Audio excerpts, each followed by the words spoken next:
dancing, running, yoga. Ilan lamang yan sa mga nausong exercise noong 2010. Ngayong 2011, mukhang in pa rin ang mga ito, bagamat may ilang mga nadagdag na bago.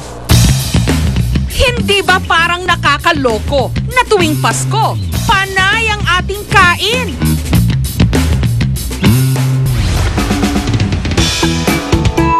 At ngayong bagong taon, ang pagsisisi, ang pagbabawas ng timbang.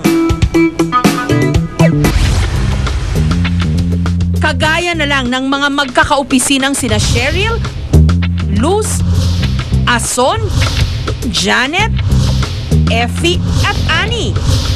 Pagkatapos tumibog noong holiday, ang kanilang New Year's resolution, magpa-sexy.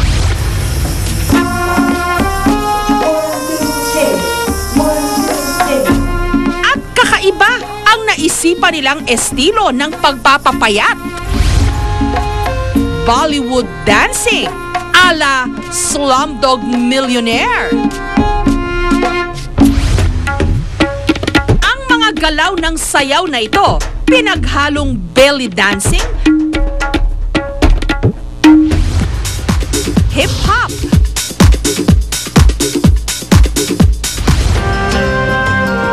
at traditional dance ng bansang India. 1, 2, 3, 4. Sa mahigit isang oras kada araw, ang office girls nagiging dancing divas.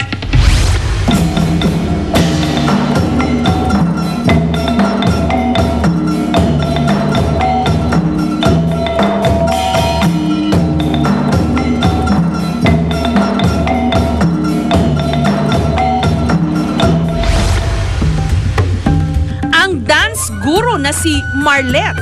2008 daw nung una siyang nagturo ng Bollywood dance na nabuo dahil sa mga pelikulang Bollywood o yung mga gawa sa Mumbai sa India. Very colorful, festive siya. Maraming arm movements, yung buong katawan gumagalaw.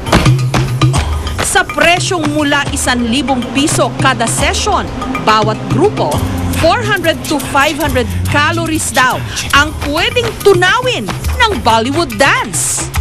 Diba, all the time nasa office ka, air condition. So, masarap yung feeling na pinapawisan. Para sa akin, nakakabata ang Bollywood. Nawawala yung lahat ng pagod mo.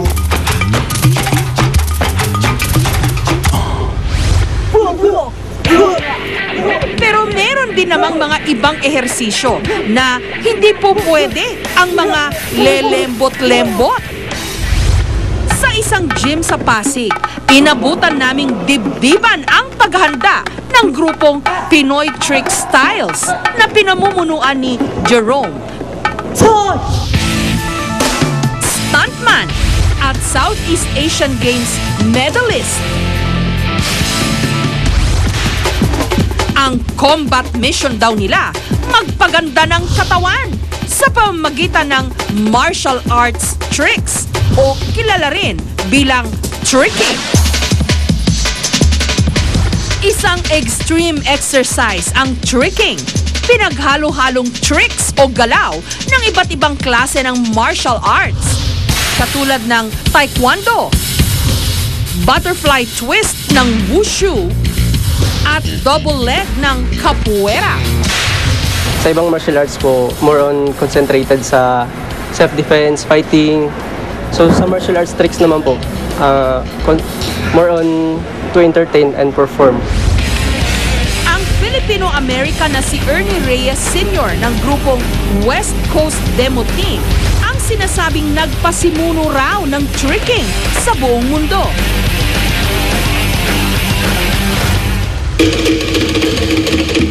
Ang mga marahas na mga galaw ng iba't ibang martial arts, pwede rin daw kasing gawing special performance o shows.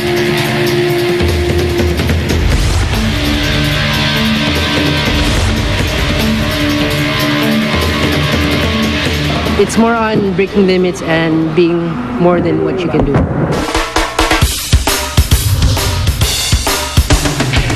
higit sa lahat, mabisa rin daw itong paraan ng pagpapapayat. Triceps, the biceps, the forearms, then part of the shoulders na exercise dito. So, cardio workout siya. 250 to 600 calories kada oras daw ang kaya nitong tunawin mula sa katawan ng tao. Ang bawat session, 300 to 350 pesos naman ang bayad. Ang 18 anyos na si Chase, pursigidong-pursigido sa pagtitricking. Siguro pwede sabihin natin mababa self-esteem ko kasi nga nung before sobrang taba ako. Kung kanin-kanino kang hayop kinukumpara, may hipot-potamus, may baboy. Sa loob ng halos 6 na buwan na raw niyang pagtitricking, mula sa timbang na 87 kilos, 80 kilos na lang daw si Chase ngayon. Masaya ako syempre. Talagang worth it yung tricking kasi talagang nakakabawa siya ng nakapag-lose na weight. Masaya na siya, nakapag-lose pa na weight. Hindi siya nakakasawa kasi maraming varieties. Ang ilan namang nauusong ehersisyo ngayon, kailangan pa raw ng deadly weapon? Dito sa Philippine Sports Complex sa Pasig City, nagtitipon-tipon ang isang maliit na grupo habang bit-bit nila ang mala-takure nilang armas. Hindi para mag-init ng tubig, kundi para mag-exercise. Ito ang kettlebell, gamit pang ehersisyo na gawa sa cast iron, isang uri ng bakal.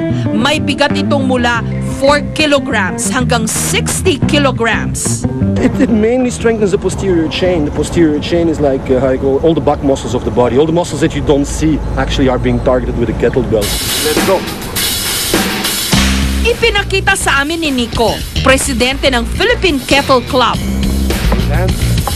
Epektibo raw itong makatunaw ng 800 to 1,200 calories sa loob lang ng 1 oras. You can work your cardio, you can work, aerobic, you can work for power, you can work for strength. I mean, it's all there. What's the difference with all? And it's fun. 2,500 pesos naman kada buwan ang mga session sa klase ni Nico.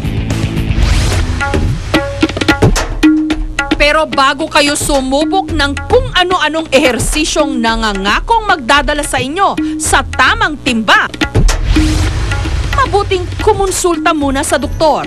Depending on the patient's medical condition, kung may mga problems o wala, the doctor can advise the patient regarding the intensity of the physical activity. With regards to diet, we advise you, of course, to consult your doctor regarding dietary regimen which would suit you best. Makatwiran lang na bago natin unahing baguhin at ayusin ang kung ano-anong malalaking bagay ngayong bagong taon, magsimula muna tayo sa ating mismong mga katawan. Siguruhin nating malusog ito para maisakatuparan ang iba pa nating mga balakin sa 2011.